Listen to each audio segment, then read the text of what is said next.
The Daiichi nuclear power plant in Fukushima is built right on the shoreline in northeast Japan. So when an 8.9 magnitude earthquake struck on Friday, the towering tsunami waves it spewed crashed over the reactors, raising the possibility of a radioactive meltdown. The fears have now escalated as a hydrogen explosion rocked the plant on Monday, sending a huge cloud of smoke over the area, while engineers flooded the 3 reactors with seawaters in a desperate attempt to prevent what might be one of the world's worst nuclear emergencies. The Kenyan government on its part says that though communication was quite difficult, no casualties amongst Kenyans have been reported. In a statement sent to newsrooms, the mission said it confirmed that 5 Kenyans living in Sendai, the worst hit area, were all safe. Another 15 who had just completed a course in juvenile delinquent systems for Kenya in Tokyo were equally safe and would be flown back home on the next available flight. The nuclear crisis is the 3rd high-level catastrophe Japan has had to cope with within the last 3 days, coming on the back of Friday's powerful earthquake, the 5th strongest ever recorded and one of the most powerful tsunamis in history, which caused scenes of unimaginable destruction in northeast Japan.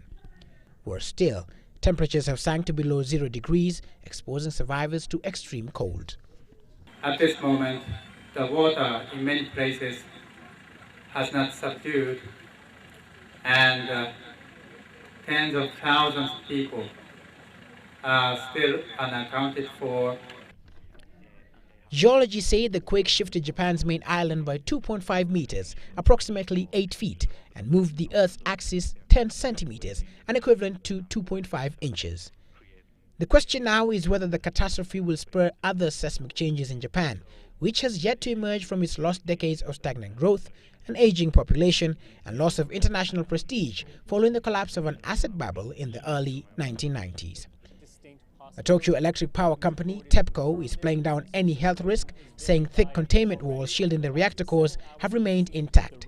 The Japanese government has meanwhile expanded the evacuation radius from 10 kilometers to 20 kilometers from the nuclear facility as precautionary measures to guard against possible radioactivity.